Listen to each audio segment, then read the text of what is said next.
Hello, everyone, and welcome to today's webinar, Enabling Next-Generation Targeted siRNA Therapies with ExpiCHO, presented by Dr. Ian Huggins, Postdoctoral Research Fellow, University of California, San Diego. I'm Christy Jewell of LabRoots, and I'll be your moderator for today's event. Today's presentation was previously recorded, but I would like to remind everyone that this event is interactive. We encourage you to participate by submitting as many questions as you want at any time you want during the presentation. To do so, simply type them into the Ask a Question box and click Send. Dr. Huggins will be answering questions via the email address you provided at the time of registration. If you have any trouble seeing or hearing the presentation, please use the Ask a Question box and let us know you are experiencing a problem. This presentation is educational and thus offers continuing education credits. Click on that Continuing Education Credits tab located at the top right of the presentation window and follow the process to obtain your credits. I now present today's speaker, Dr. Ian Huggins.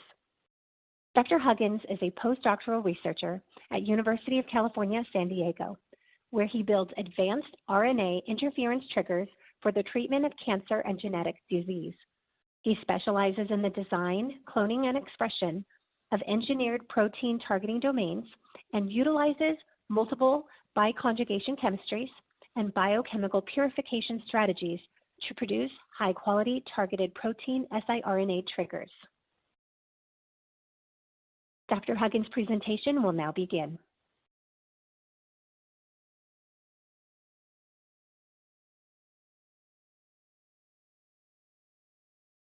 Wow, I'm really honored to be here with this group of people. I'm excited to tell you a little bit about what we've been doing in Steve's lab to really push the siRNA therapy field forward outside of some of the more conventional tissue targets. So my name is Ian Huggins. I'm a postdoc in Steve Dowdy's lab at UC San Diego, and I got started in this field because I was interested in genetic diseases that currently don't have a treatment. And in Steve's lab, we're trying to develop siRNA therapies to treat these kinds of diseases. So those of you who aren't familiar with siRNA, I hope most of you are, but just in case you're not, these are small double-stranded RNAs that are able to mediate silencing of virtually any gene target in the human transcriptome. There are some great attributes that we think make RNA an ideal drug. People will say drug the undruggable, so you can actually hit targets that aren't druggable by conventional small molecule means. It's possible to target multiple mRNAs, and I think one of the most interesting attributes of this kind of a drug is that you can actually change the sequence. So there are some diseases that will evade conventional therapies by mutation, right? So cancer is a disease that thrives on mutation. Influenza is a disease that is known for mutation. So siRNA drugs, in theory, could evolve and keep pace with those kinds of diseases. But there are some drawbacks to this technology. For one thing, for the last billion years, our cells have been evolving ways to keep them out. So siRNAs have 40 negatively charged phosphate groups on their backbones, and that bounces them right off the cell membrane. So siRNAs are also rapidly degraded in the serum, and they are cleared by the kidneys, and they also trigger the innate immune response in cells. So there's like all these negative drawbacks. But one by one, in the Dowdy lab, we've developed chemistry to address all of those things. And I can sum it up by saying we developed bioreversible neutral phosphotriester backbone chemistry that allows us to mask these molecules from serum proteases, allows them to bind to serum albumin, keep them from being cleared, and most importantly, neutralize some of those negative charges. So these molecules can be delivered to cells as long as they have a targeting domain. We and others have successfully delivered these siRNAs to the liver by conjugation to a tris-GalNAc sugar moiety. So the liver is covered in these GalNAc receptors. It's actually a sialoglycoprotein receptor, and you can get potent and sustained knockdown after a single dose in mice. And actually, the very first RNA interference drug was approved last year, and it targets a liver enzyme for the treatment of a hereditary amyloidosis. So this is an example of an siRNA drug that's treating a disease that nobody's been able to hit with traditional therapies. So another drug that's in preclinical trials, or it's in early clinical trials right now, is inclisiran. It's actually, I think, in phase 3. Never mind. But so after a single dose of inclisiran, patients were seeing nearly 80% knockdown for up to 6 months of PCSK9. So there's a lot of potential for these drugs, but so far people are really only hitting the liver. The liver is solved. Steve thought, what if we could unlock other tissues? So we had this great idea that we could leverage all of the work that's been done in pharma developing monoclonal antibodies for the antibody-drug conjugate field. What if we just took those antibodies off the shelf and instead conjugated siRNAs? So you need your molecules with a small peptide linker with chemical conjugation handles. And if you could just conjugate that to an antibody, perhaps you could get delivery to a wide variety of cell types and get the kind of knockdowns that we're seeing in liver. So when we did a little back of the envelope calculation, we realized that to do like a typical 10 mg per kg dose in an animal, we're going to need about 0.25 mg of siRNA. But because antibodies are much bigger than siRNAs, the math works out to be about 1.3 milligrams of antibody per mouse per dose. And we're an academic lab, we're kind of little, and when we buy antibodies from companies, we're used to buying them, like 100 micrograms of antibody for something like $300. So it became obvious really fast that we weren't going to be able to do this, and we were going to need to find some way to do it in-house. Steve came out of his office, we need antibodies! And so then we had this impossible goal that we had to meet. So we did have an established production system. We were using CHO-K1 adherent cells. We would do transient transfections. And when we took our first generation constructs and transfected them, we did get some antibody that we saw by Western blot. So that wasn't enough. It wasn't going to work for us. So we needed to have this stuff by the next month, right? So we were trying to figure out, well, what are our options? Obviously, we could try to make some stable clones, but that's going to take time. And even then, we may not have high producers. We thought about outsourcing production. So we actually got a quote for $3,000 for 5 milligrams of antibody and a time frame of 12 weeks. So that wasn't going to cut it. And one major drawback of outsourcing your antibody production is you give the production company your sequence, and then they have it, and you can't actually go back and re-engineer it. So a lab like ours thrives with a rapid design, build, test cycle. So being able to have control over the production and being able to turn things around very quickly was key for us. So Aryan, a former scientist in the lab, was poking around, and he came across ExpiCHO, and he was looking at the product manual and the brochures, and he said, there's no way. This looks way too good to be true. But it was the only option that fit in our time frame. So we got it up and running in the lab. There's not enough time here to show you all the nitty-gritty and the dirty pictures and everything, but it took a while to get everything going. And so we finally got it all up. We got our very first Transfection Run, and it was kind of dirty. There were a lot of hiccups in the purification. I don't know if any of you have used ExpiCHO to make antibodies, but there's this dreaded yellow gunk. And I can't tell you how many filters we clogged with the yellow gunk. But needless to say, we got about 1 milligram of antibody out of a 30 ml shaker flask. And so we were excited. That was more antibody than we'd ever gotten out of any other system. The purity maybe left something to be desired, but we decided to push forward. And I wish I could tell you all the things that we've done to make this process better, but today, with the same antibody, we're able to get huge yields, very clean. There are a lot of tricks. I'm happy to talk to any of you after if you're having trouble. Usually, we get about 10 milligrams out of a 30 ml shaker flask for this particular antibody. It's really rock solid. And most importantly, we get very high pure product that's easy to purify by size exclusion chromatography. That's going to turn out to be important, as I'll show you in a couple of slides. So I compiled a record of the batch-to-batch yields, and you see, we started out kind of low, and we actually had some batches where we got nothing. And maybe some of you have had problems like that before, and you'll find that once you get this system up and running, it works really well, but it tends to be a little bit finicky. So shake speed is really important. We have this shaker where the band that actually drives the shaking, it's stretched out, and we didn't notice until halfway through our production run that it was shaking about half speed and kind of jerking around, and we didn't get any antibody out. We were having some problems with transfection. We were using these weird tubes, and when we switched tubes, we started to get antibody again. Basically, there were all kinds of things. Temperature can go wrong, and shaker failed again. So in order to make things work, we found that we needed to have the shaker at about 140 RPM. But you got to be careful because when you turn your shaker up, it makes a little bit more heat.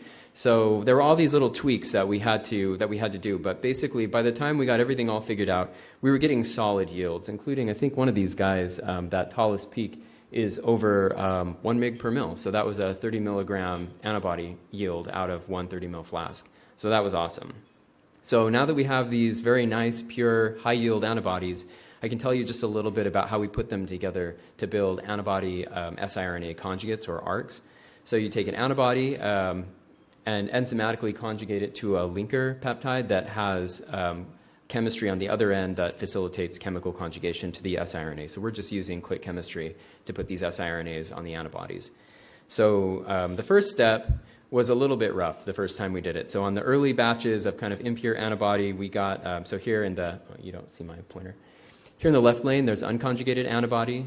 You can see the heavy chain and the light chain. And then there's some weird high molecular weight contaminants. We definitely see a shift on the heavy chain when we conjugate the linker peptide, but then we also saw some self-conjugated antibody, and it just wasn't looking great.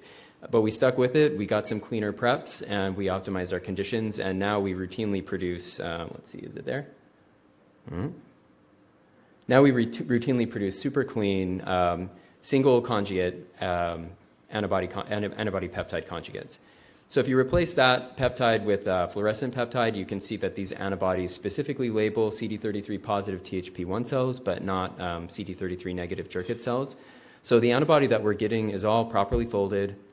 It's not glycosylated in a weird way that interferes with its binding. It basically does what it's supposed to do. So it's binding the cells. It's, I have some other data. It's being internalized. It's doing everything it's supposed to.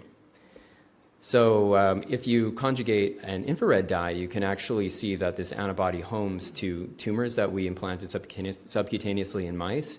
And that tumor signal persists for almost about a week. So we do get some liver signal as well. That's pretty well known that antibody conjugates will tend to go to the liver, but we were still really impressed that we could deliver these straight to tumors.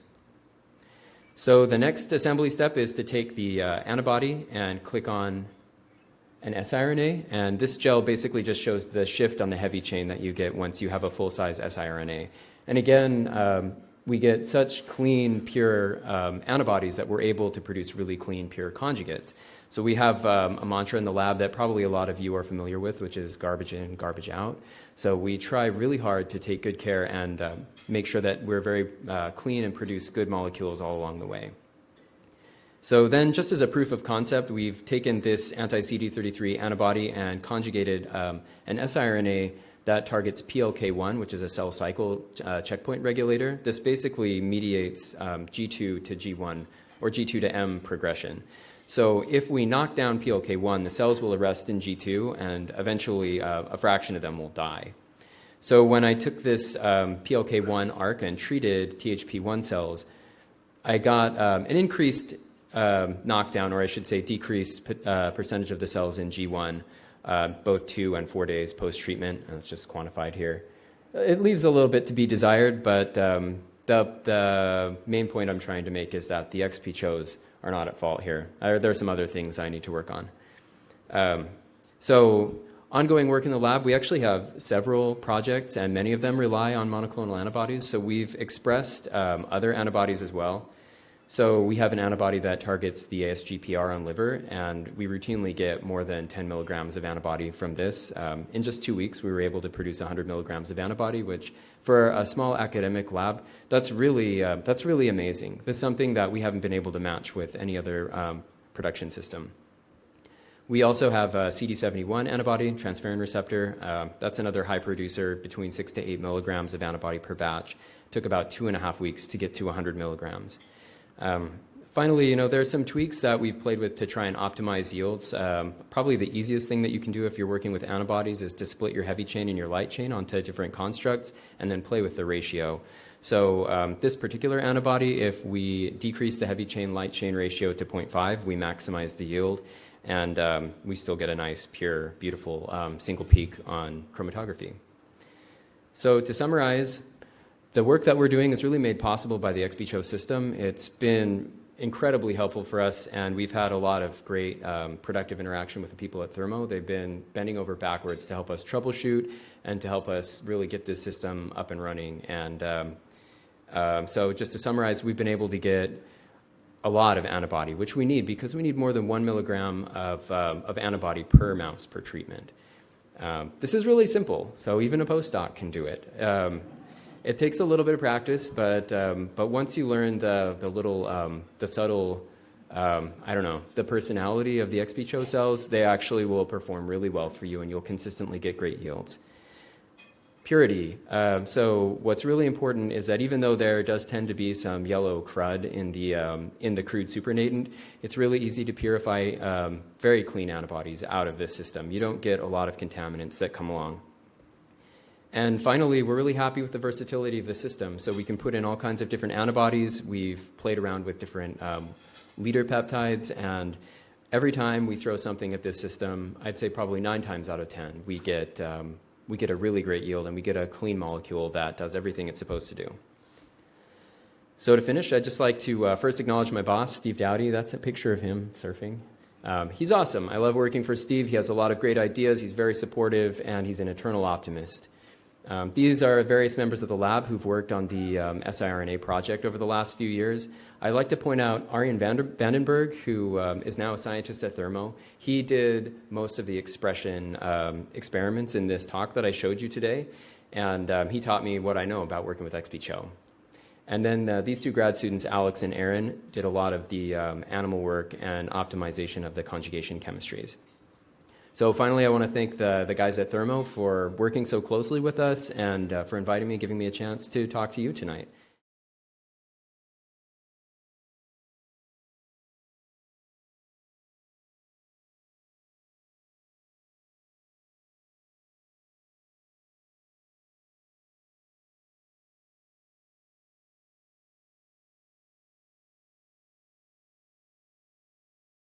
Thank you, Dr. Huggins, for your informative presentation. Now, if you have any questions for Dr. Huggins, please type them in the Ask a Question box and click Send.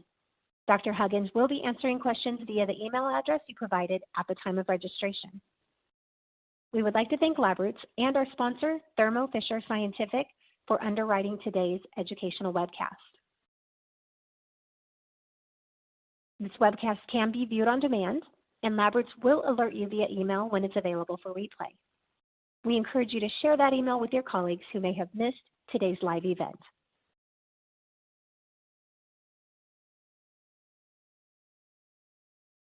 You will now be redirected to the registration page of our next webinar, Expression, Purification, and Characterization of Difficult-to-Express Membrane Proteins in the XP293 and ExpiCHO Expression Systems, a case study of potassium chloride cotransporter KCC2 presented by Dr. Anath Johari on September 25th at 8 a.m. Pacific Time. We hope to see you there.